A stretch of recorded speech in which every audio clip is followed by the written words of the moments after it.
Dinagdagan na raw po ng clerk of court ang team na nakatalaga daw po sa pagmamarka yung markings ng documentary evidence sa nagpapatuloy na pre-trial conference. Dahil dito, kapwa po umaasa ang prosecution panel at ang defense team na mas mapapabilis daw po ang proseso upang akala ko, report ito. Yo, si Kuya Mar Gabriel mula po sa Senado. Mar, anong latest dyan? Yes, Jen Nelson, kahon-kahon na mga dokumento ang isinalang sa marking of evidence sa ika-4 na araw nitong pre-trial conference.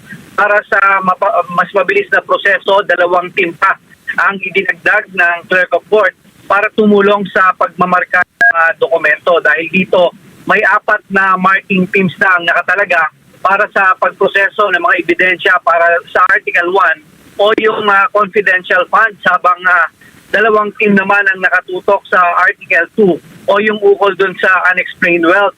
Ayon kay Secretary Renato Bantog Jr., target nila na matapos itong pre-trial hanggang bukas. At sa ngayon, may extend daw itong pre-trial hanggang sa Biyernes. Tiwala pa rin si Bantog na hindi yan makaka-apekto doon sa schedule ng nakatakdang paglilitis sa July 6. Bukod sa dagdag ng mga marking teams, in-extend na rin ng clerk of court yung oras ng pre-trial hanggang alas 7 ngayong gabi. Dahil dito, umaasa ang prosecution panel at maging ang defense team ni Vice President Sara Duterte na makakaabot sila sa deadline ng pre-trial bukas.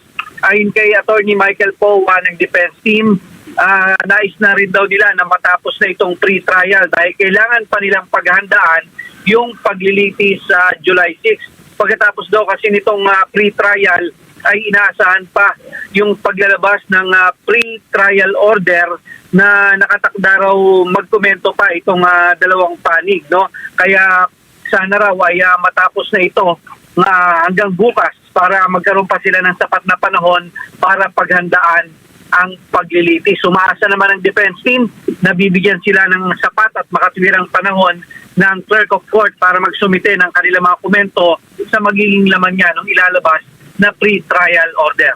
Jen Nelson. Maraming salamat si Mar Gabriel, nakatutok po yan sa Senado.